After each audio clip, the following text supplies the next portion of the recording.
Halo teman-teman semua, Assalamualaikum warahmatullahi wabarakatuh.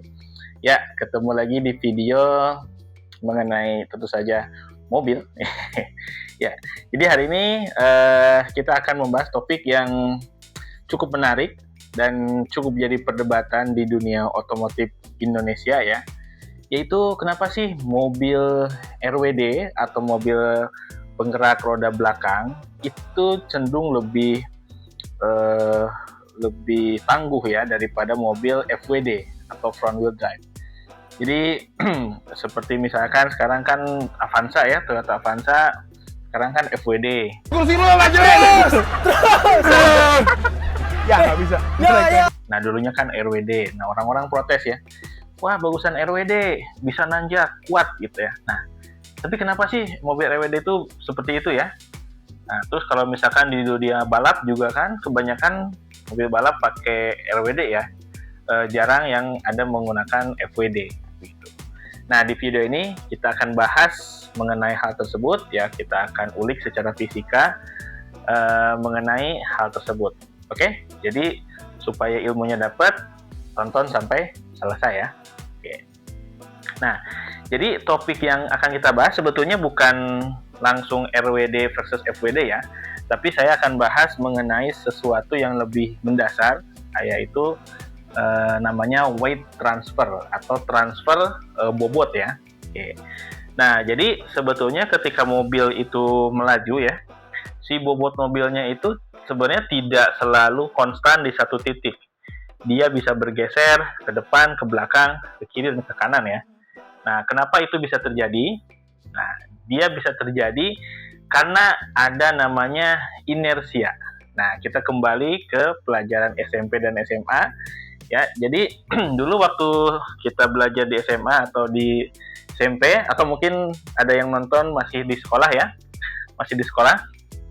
Oke, jadi ada hukum Newton yang pertama, yaitu Newton mengatakan bahwa benda yang sedang diam ya, maka dia akan tetap diam selamanya ya. Atau kalau bendanya itu sedang melaju dengan kecepatan konstan, maka dia akan tetap melaju dengan kecepatan konstan.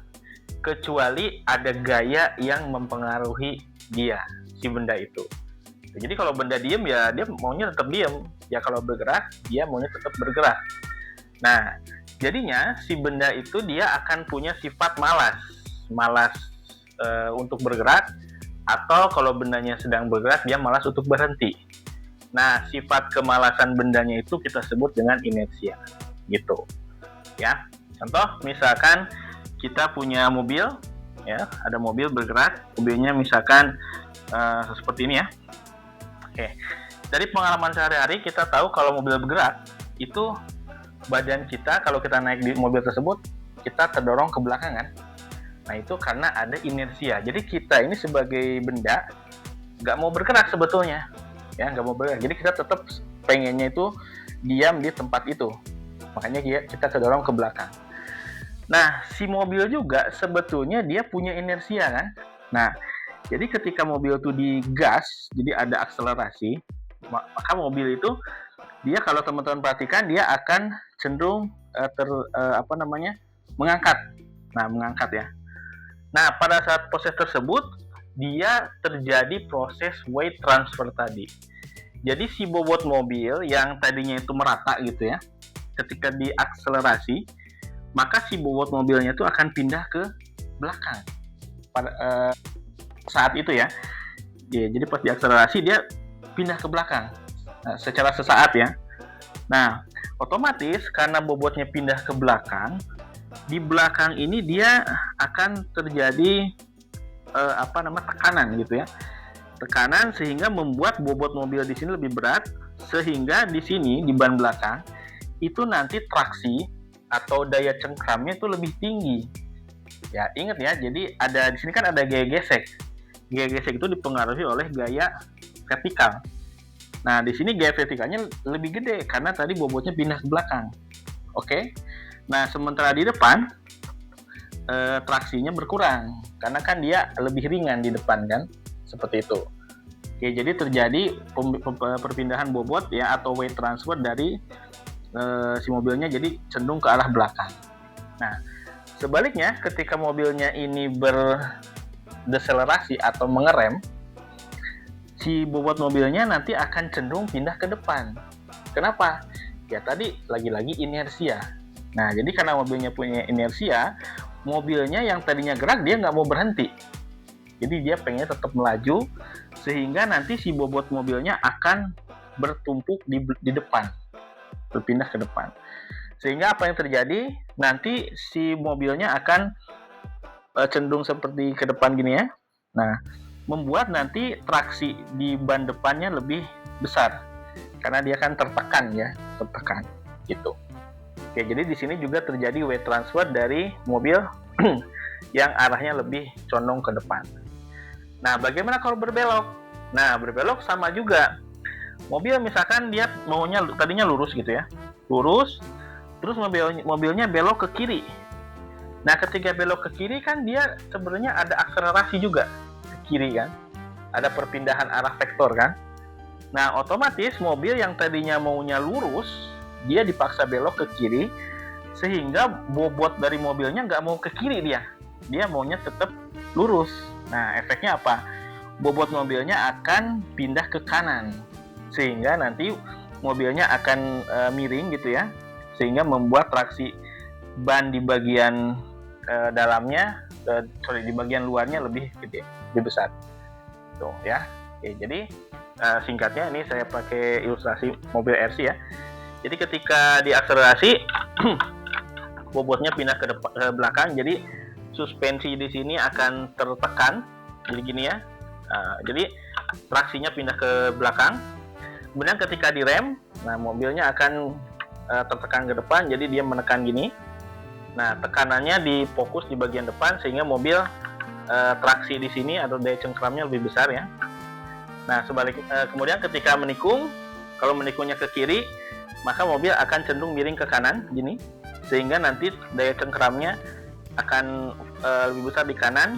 Sementara kalau mobilnya belok ke kanan, maka mobilnya akan miring ke kiri gitu. Nah, gitu ya. Oke. Nah, sekarang kita balik ke pertanyaan awal. Kenapa mobil RWD lebih tangguh, lebih kuat nanjak? Nah, kita balik ke sini. Kalau di RWD berarti kan penggerak mobilnya itu kan di belakang ya. Nah, bayangkan ketika mobilnya jadi akselerasi, terjadi weight transfer di belakang, yang menggerakkan juga ban belakang. Jadi udah dia ditekan dan yang menggerakkan juga ban belakang, sehingga mobilnya lebih mudah untuk melaju gitu. Bandingkan kalau mobilnya FWD. Ketika mobil FWD digas, weight transfernya kan di belakang nih. Tapi yang menggerakkan kan ban depan. Nah, lihat ban depan kan kurang traksinya kan, sehingga nanti dia lebih spin jadinya kan, karena traksinya nggak cukup. Nah, sehingga dia secara akselerasi kurang gitu. Oke, nah itulah sebenarnya alasan fundamental kenapa RWD lebih kuat atau lebih tangguh, terutama di tanjakan ya, daripada FWD gitu ya. Oke, kemudian kalau teman-teman perhatikan juga biasanya kalau kendaraan itu yang dilengkapi rem yang lebih bagus itu biasanya roda depan kan. Jadi roda depan misalkan kayak mobil kan pasti pakai cakram tuh ya. Yang belakang ya mungkin ada yang pakai cakram, ada yang tromol. Begitupun motor roda depannya pakai cakram kan, di belakangnya ya biasanya pakai tromol cukup. Nah, ini alasannya juga nih. Jadi ketika mobilnya direm, tadi weight transfernya ke depan kan. Nah, sehingga di sini supaya dia stopping powernya lebih kuat, ya di sini harus dikasih rem yang lebih kuat. Ya, kalau dikasih rem yang lebih kuat di sini dia kan gripnya kurang, traksinya kurang nih. Ya, nah jadi supaya dia maksimum cara kerja remnya, ya maka harus ditaruh di ban yang punya traksi atau grip yang paling gede, yaitu di depan kalau ngerem kan. Gitu. Oke. Nah kemudian kalau lagi cornering, nah biasanya akan terjadi limbungan. Nah limbung karena mobilnya akan geser ke sisi luar sebetulnya. Gitu. Jadi makanya kalau mobil yang SUV itu mobil tinggi itu sebenarnya nggak cocok dipakai nginikung kenceng, karena dia pasti akan limbung kan, karena dia travel suspensinya kan banyak Ya kecuali kalau mobil sedan, biasanya sedan dirancang untuk handling gitu ya.